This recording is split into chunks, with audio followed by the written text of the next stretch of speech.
Oui, bien bonjour à tous, Cédric Louboutin, je travaille chez Ports Empare. Ports Empare est une filiale du groupe BNP Paribas et nous sommes spécialistes de l'accompagnement en bourse des investisseurs privés ou des investisseurs institutionnels.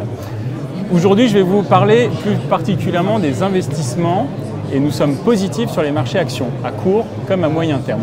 Pourquoi? On a eu une année 2018 très dure, une année 2018 avec de très mauvaises performances et depuis le début de l'année 2019, le chiffre de 25% vous dira peut-être quelque chose. C'est la performance de quasiment tous les indices en Europe ainsi qu'aux États-Unis.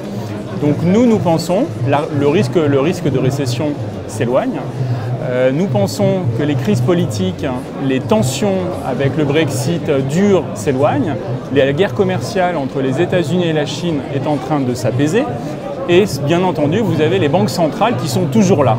Donc, quelles recommandations à mettre en œuvre dans vos portefeuilles?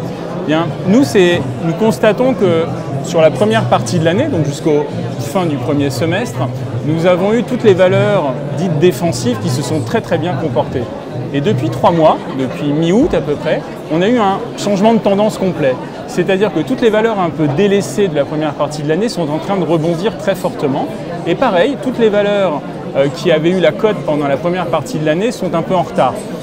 Donc nous, notre recommandation, nos recommandations d'investissement, c'est déjà de surpondérer, de revenir sur les valeurs comme les bancaires, de revenir sur des valeurs comme celles de la construction, de l'automobile.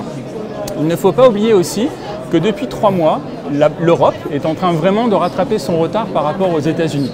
Pareil, repondérer peut-être l'Europe. Et enfin, notre dernière recommandation est de reconsidérer le secteur des petites et moyennes entreprises. C'est un secteur délaissé, très belle valorisation, des croissances vraiment très attractives et bien sûr, n'oubliez pas la loi Pacte qui prévoit un assouplissement des conditions de souscription au PEA-PME. Les flux vont peut-être revenir vers ce segment. Voici nos 3 recommandations donc pour cette fin d'année. Merci.